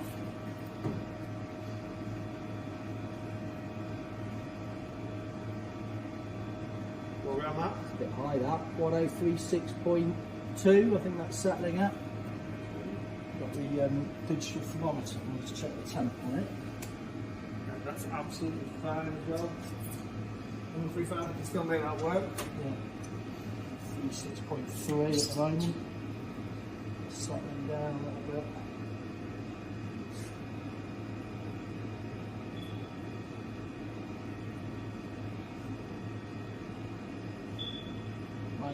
.6 degrees. Yeah, that's pretty much bang on. So what we're looking at 36. 36.3.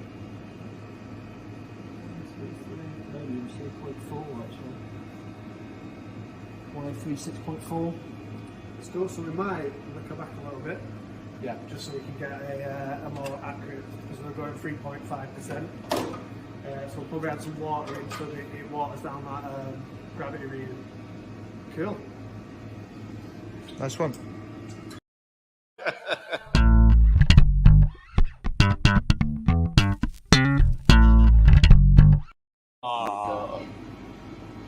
We done?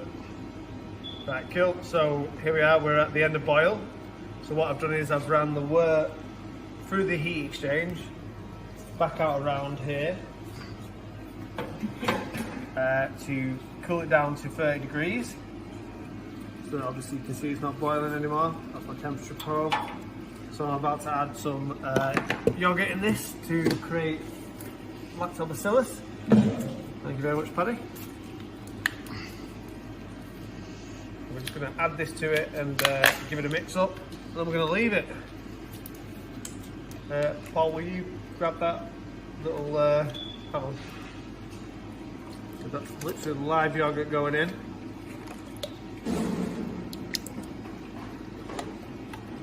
So obviously this isn't a vegan beer. Yes, please. We're going to mix that up. And then it shuts away for a couple of days, and that's how you make the most bangingest, most great homebrew sour that you guys can do, and you can show all your friends to do. Here's Paul with the mixer. Thank you very much.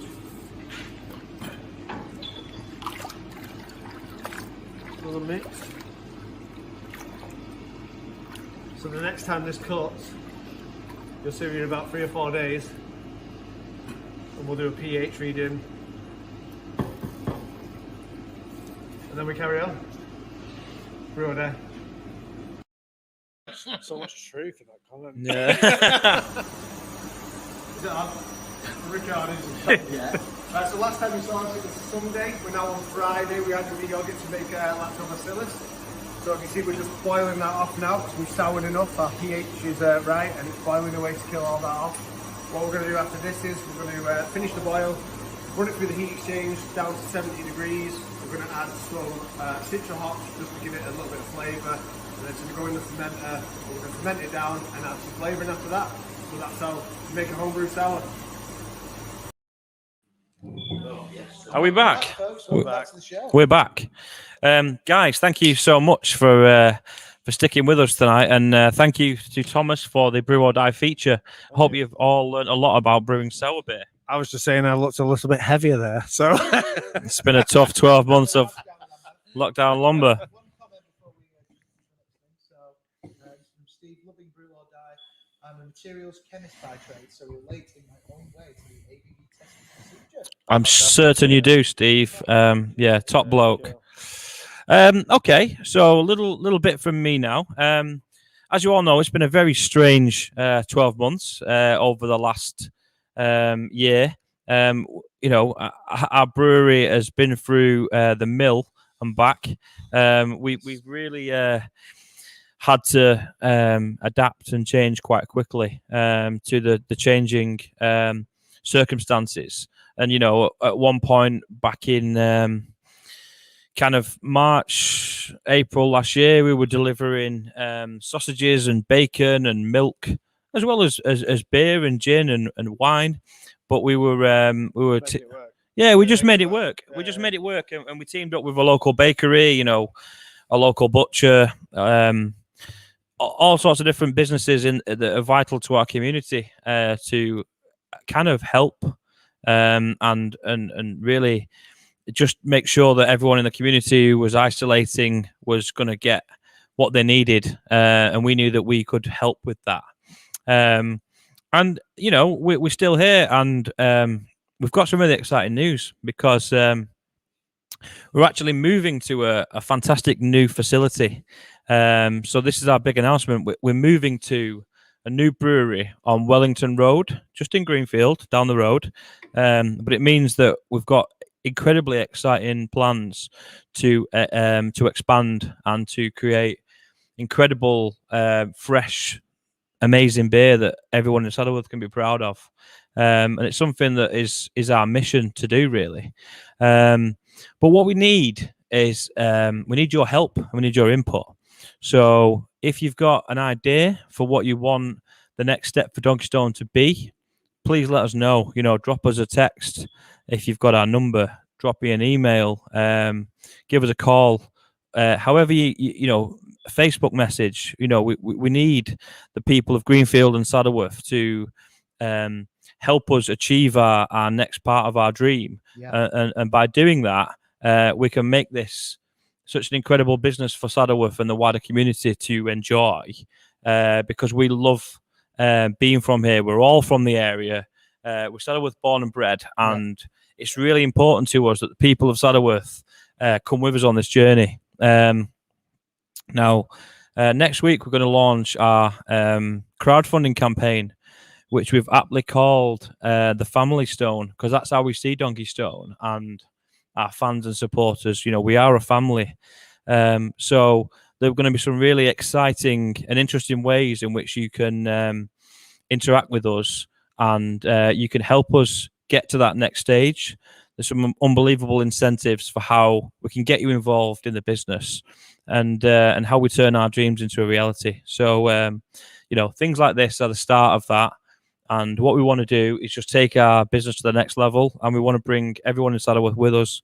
So keep your eyes peeled on our social media, and you'll see more information in the next few days. But thank you very much for tonight, guys. Everyone who's taken part and helped us over the last 12 months, you are. You've kept us going. You've been our lifeblood, and without you, we wouldn't have been here today. So thank you very much. Amen to that. All right. And I think close related to what you're saying there, James, is evidenced by where we are tonight. We're actually sat in what used to be the Donkeystone tap room, and obviously because of the COVID situation, we had to close the tap room. So therefore, it was dead space. We increased our capacity by producing our own canned beer. You can't see, but just out of shot is our canning line. And for that very purpose, we needed more tanks. So look behind you, the brewery grew. I think where we're going as well is it's going to be an amazing chance for us to become part of the community. I myself, I live in Greenfield at the moment. I absolutely love living in Greenfield. Like, my kids I take my kids skating on Greenfield Skate Park. We're going to be like 2 seconds away from that. We can skate. We can go into the new brewery tap, which I'm hoping that but it's going to be a thing, and it's going to be amazing. It's going to be just a place that we can all hang out and chill out. And I think what James is saying is true. It's like a family vibe. We are here to be this business, a community hub where we. Can I put my 2 pennies in? Absolutely, Mike. Absolutely, go on, Mike. So, if you go back in time, maybe a year or so before lockdown's been a definitive part of our lives, and for those of us that can remember lockdown, so it's the kids, any kid that's 6, 7, 8 years of age, up to old people like me and beyond, this will define our lives. Not in any way as fundamentally important as going through, say, the Second World War, which our parents and grandparents and great-grandparents went through. Yep. But if you'd have gone back in time a couple of years, we were told by the experts that it was the death, or we were approaching the end of the small boutique business, and that the future was all multinationals. It was all fast food. It was all quick roads. It was all getting from A to B 18 minutes quicker than you could in the past.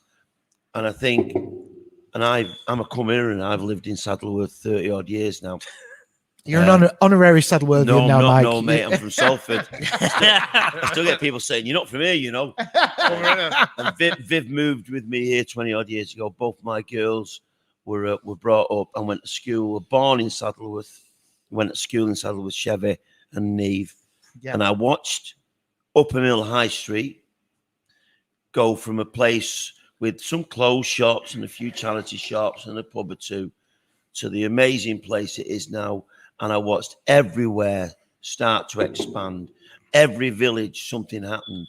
And that's all down to individuals like you guys taking a flyer. The first one was Java. Yeah. I remember them opening Java. I remember somebody saying to me, and I will paraphrase, who the effing hell would sit outside drinking coffee in Upper Mill? And the answer was loads of people. Plenty of folk, yeah. And that was the genesis in a way, and like by osmosis, it spread out. And if you look at all the restaurants, pubs, businesses, you included, they're all boutique. They're all individuals. It's not the social equivalent of Tesco doing this. No, it's people. And I also think that people are suddenly looking at what they're doing and think, do you know, I don't have to go, say, to town for a night out. I can do that where I live. I don't have to go to a big supermarket. I can shop in the Co-op or my little Tesco. I can go to the greengrocers and the bakers and the candlestick makers. And I think myself, this might be the future. It's like looking at the high street. The high street's finished. So if you've got a big, what was a Debenhams in your high street, it doesn't have to demolish it. People can live there. If they live there, they're going to want maybe a little tap room down the road or a coffee shop or a butcher's. And suddenly we're going back to how high streets worked organically 50, 60, 70 years ago. Yeah. But I think you're part of this. I think it's a revolution. And I'm not saying because I'm old and I hearken back to that. It's not to do with that. Because I just think that it actually works. Why would you want to go into Manchester on the train or drive for a night out? Why would you want to drive, say, 5 miles, 6 miles to Oldham to go to a big supermarket? Why would you want to go to a pub that just sells stuff that's out of a tap? You suddenly think, hang on, I like where I live. Well, weirdly enough, Mike, I think that's one of the really only positive things that's come out of lockdown. I agree with you. Because people haven't had the chance to go far afield to get the shopping. They've relied on local suppliers. For us, Saddleworth Milk, Paul's the meat, Paul's Butchers in Upper Mill, the bakery in Home Firth that we used, fundamental key businesses for local people, and that's our business ethos. We want to use local suppliers. The coffee beans that we bought for our Java Vanilla, you know, from Java, from what is now Obacco. That's how Java came about. Yeah. You know, so it's in the absolute core of our business. On the 12th, nobody's thinking, "Oh, brilliant! I'll go into Manchester. I'll go to Spinning Fields for the." Oh, what the heck? Yeah, so some people are, but I think most people have brought with them, and then they'll start walking places. Yeah. We've slowed down slightly. Yeah. And I think taking a step back, and just seeing what the bigger picture is. And I think that if one thing, the picture is a smaller picture. Yeah, of course, the legacy. The legacy needs to be shop local. Sweeney, and if you lose what you've got, you don't really realize it until it's gone. So you know, use your local pub, use your local bakery, use your local butcher, and you know that's really important for communities. And we're absolutely, completely set on being an important part of the community in Saddleworth, and you know we want to make Saddleworth proud with our beer and what we do.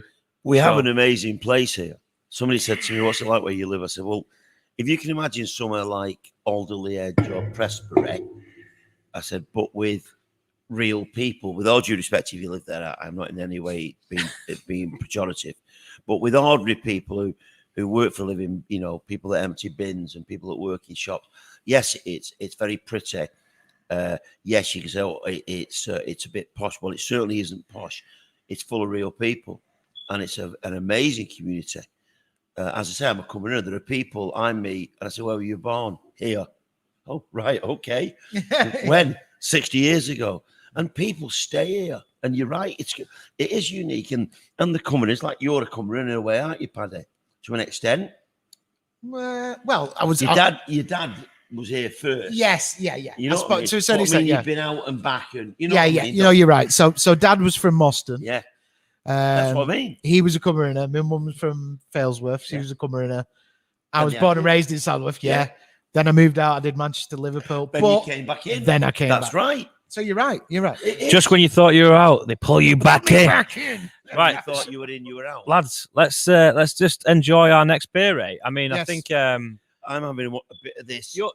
Mike Sweeney's Mike's found those stories. He's migrated to the tipper, which is an 11% banger. By the way, everyone out there, if you've not tried the tipper yet, you need to get on that, because this is an unreal beer, and I'll go as far as saying it's one of the best beers we've ever released. I think it's if not the best. Yeah. I think it's up there with Dipper and Neeper. Like the Notorious range is the Notorious crazy good. Yeah, the Notorious range is just become my equal favourite. Yeah, so Mike's got the seal of approval. But we're here to try the Dipper. So sorry, the DPA. So I'm sorry.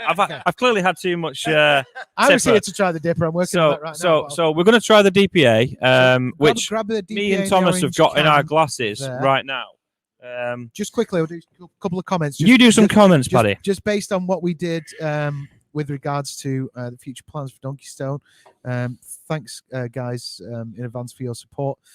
Steve Crompton, congratulations. Will help where I can, both personally and business-wise. Top guys. Thank you very much, Steve. Thank you, Steve. You're a legend, mate. Nice one.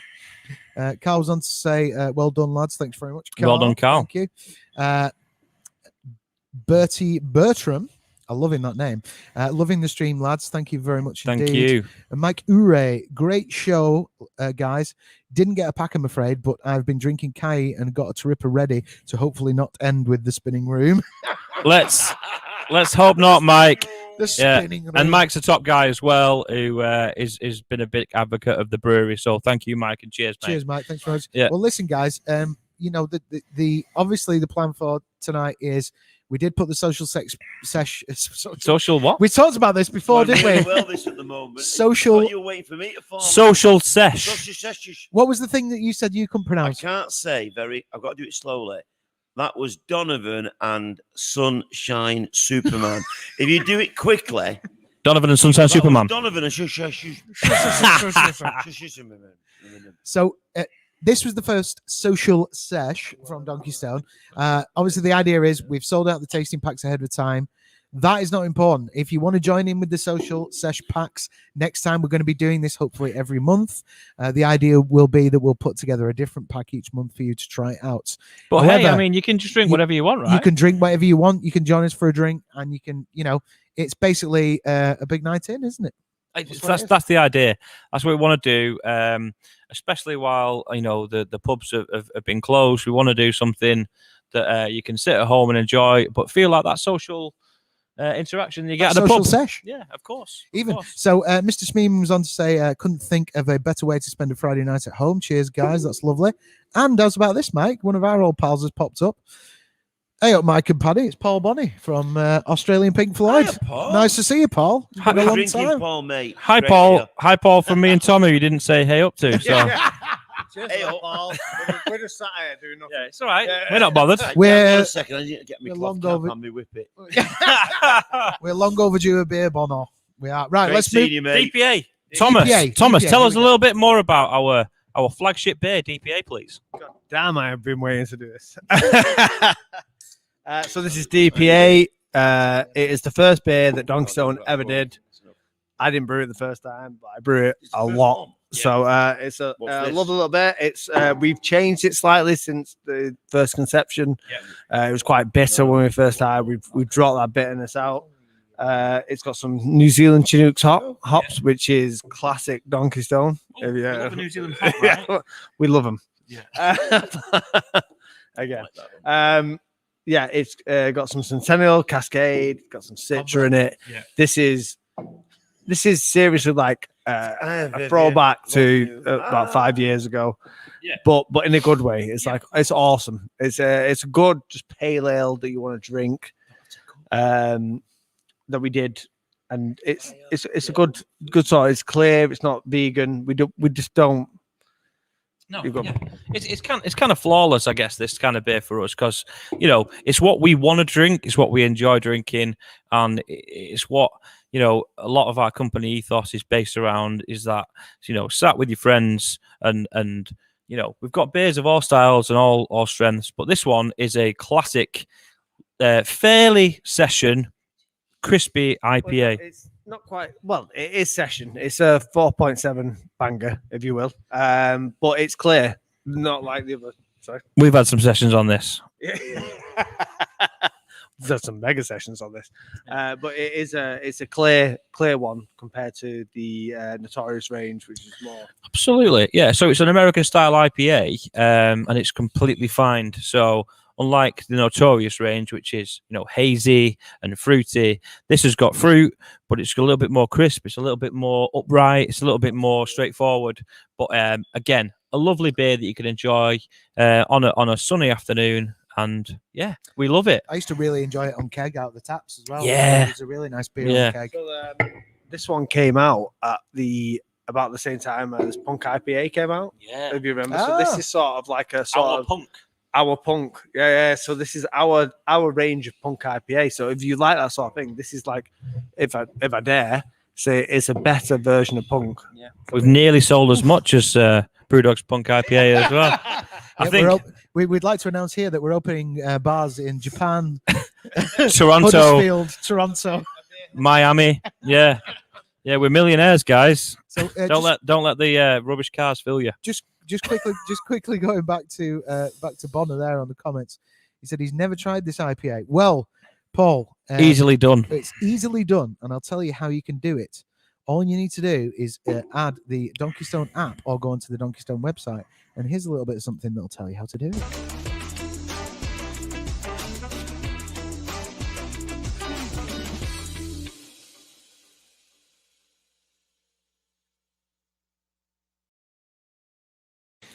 That's it. So download the app, guys. Download the app, jump on the website. You can grab yourself some delivered to your door. What's great about the app, right, is that if you buy stuff, you get points for your purchases, and then obviously you can spend your points on future purchases. So kind of like a reward scheme. The more frequently you buy beer, the more money you get off your next purchase. So you can end up getting pretty much a lot of free beer. So Mike, you're talking. Did you know that?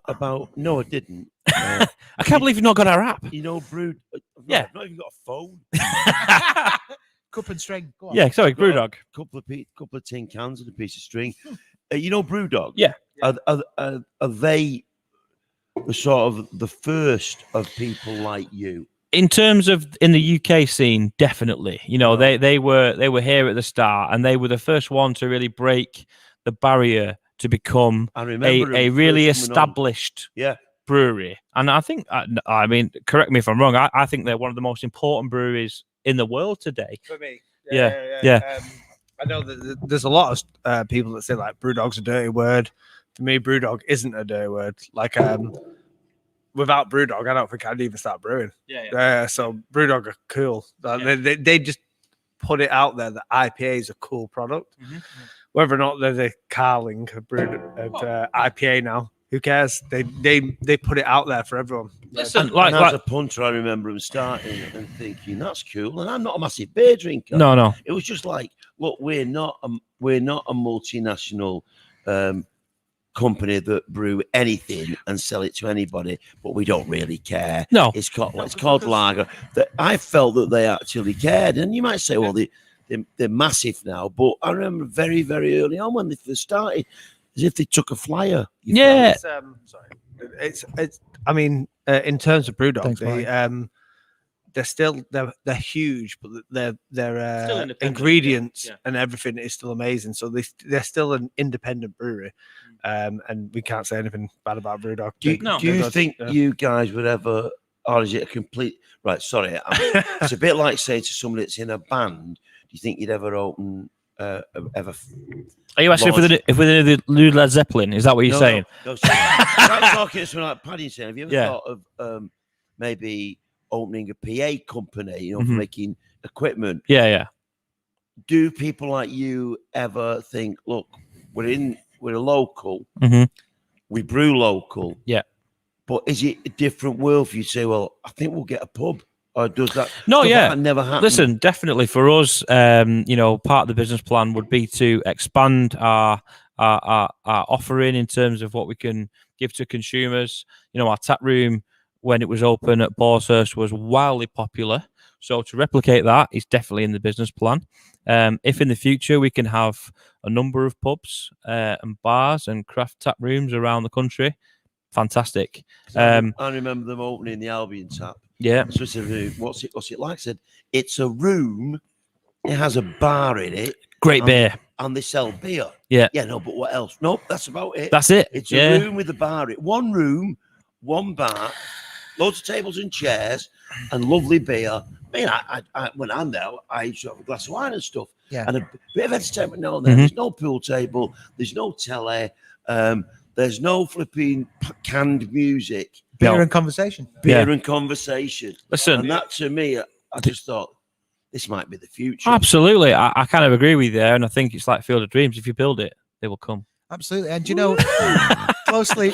A rhetorical tale. Can't beat a bit of Costner. Anyway, so I think that closely relates to what we were saying earlier about how, we've always felt a huge part of this community. We're proud to be from here.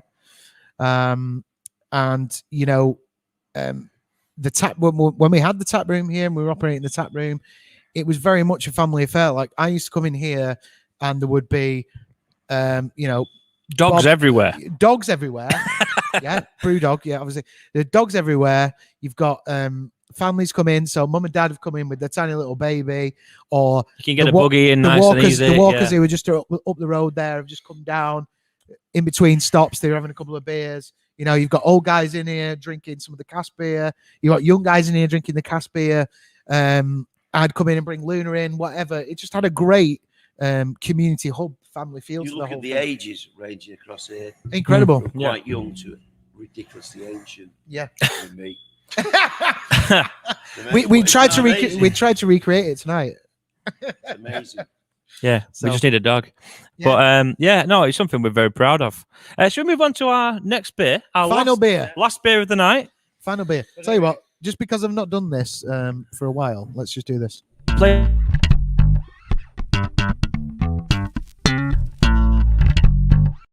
It is a Stinger. It was a Stinger. Oh, great. It was a beer tasting Stinger. Thomas, so Okay, so we're on Panui now. Yes, our last beer of the Chuck that, evening. So, guys, if you've gone Crazy can to over can, here, Michael. fair blooming play, because you've been through Been through the mill. a decent By the way, Viv, a decent chunk of our range here, and this one, it's another brewery favorite. Really, it's a classic, and I'm going to let Thomas tell you a little bit more about it, and it's our New Zealand special beer.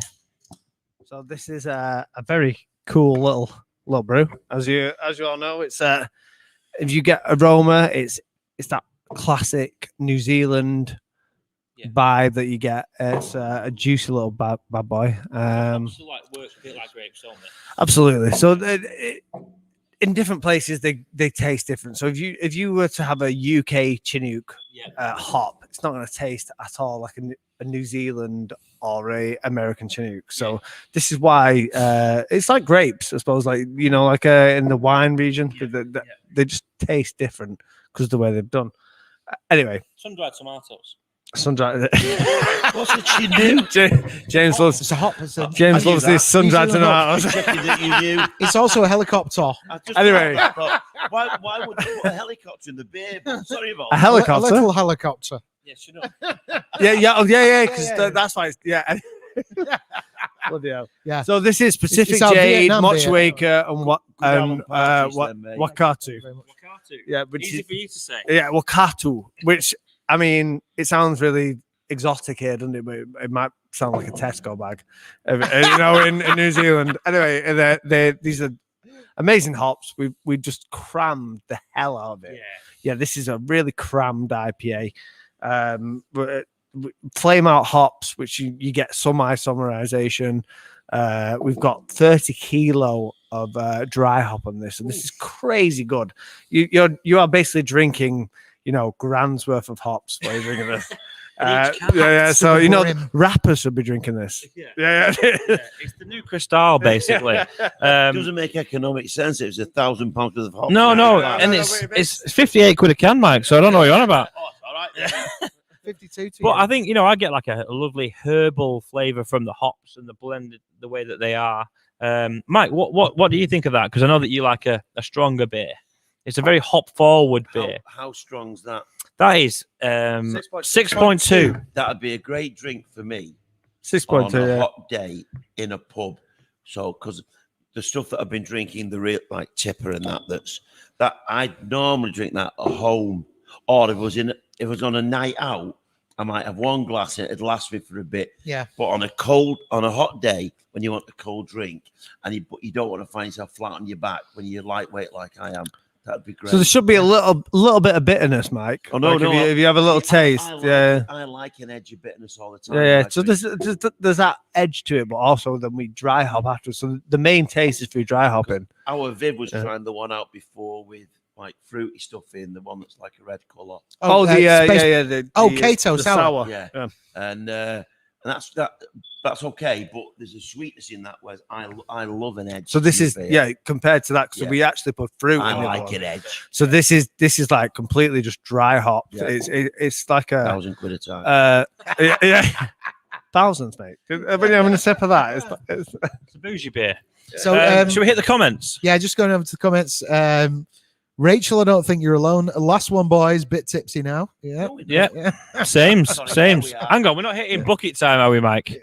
No. I'm very circumspect. Aaron at the halfway house said, "Beer for beer completed." Go on, Aaron. Go on, Aaron. Well done. Oh, beautiful stuff. Yeah, good, excellent. Well, listen, guys. Thank you again for joining us tonight. It's been a lovely evening. We hope you've enjoyed it. Drop us a message and let us know what you think of it. Let us know how you think we can do this better next time. We plan on making this a regular feature. Absolutely. So thank you very much and cheers. Thank you. Cheers. Thank Salute. you. Thank Have you a good evening. Cheers, thank you to our guys. guests, IPA Adventures and Mr. Mike Sweeney. Yeah, brilliant. Cheers, guys. Thanks very much. We'll see you next time. All the best. Take care. Stay safe. Craft on out.